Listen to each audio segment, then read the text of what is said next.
तो 22 से जब से पहलगाम अटैक हुआ है उसके बाद से हमने कई एरियाज़ को एक फोकस एरिया बनाया था जिनको कि हम एक फोकस वे में टारगेट करेंगे। और जैसे हमें इंटेलिजेंस इनपुट्स आ रहे थे कि जो टेररिस्ट ग्रुप्स हैं वो अब बर्फ़ पिघलने के बाद जंगलों में हायर रीचेस में चले गए हैं। और इसको ध्यान में रखते हुए जो हायर रीचेस हैं, जो ऊंचे पहाड़ों में जो जंगल्स हैं, वहाँ पर हमारी डोमिनेशन पार्टीज कंटिन्यूसली डिप्लॉयड थी।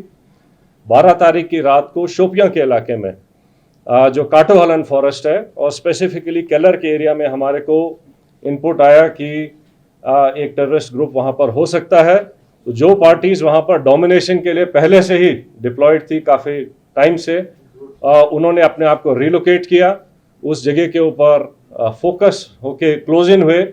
और सुबह के टाइम पे जब उनको वहाँ पर 13th की मॉर्निंग को जब एक सस्पिशियस मूवमेंट दिखाई दी तो पार्टीज ने क्लोज इन करके उनको चैलेंज किया।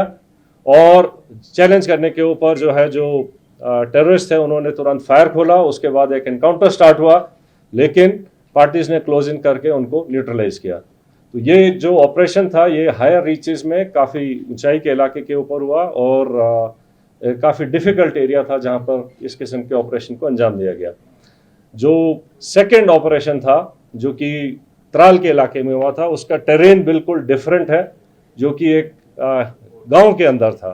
तो उसी में इनपुट आई कि शायद एक टेररिस्ट ग्रुप जो है एक गांव के नाडर के इलाके में गांव के अंदर कुछ टाइम के लिए सेटल्ड है। और इमीडिएटली उस विलेज को कॉर्डन किया गया।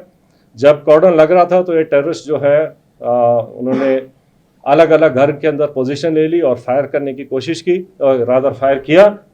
और उस टाइम पे हमारा चैलेंज था कि जो सिविलियंस हैं, जो इनोसेंट, जो वहाँ पर बच्चे, फैमिलीज, बुजुर्ग हैं, उनको वहाँ से निकाला जाए। तो पहले उनको सेफली उस जगह से निकाला गया और उसके बाद सिस्टमैटिकली तरीके से सर्च करी गई एक एक घर को, और एक एक करके अलग अलग जगह के ऊपर इन 3 टेररिस्ट को न्यूट्रलाइज किया गया।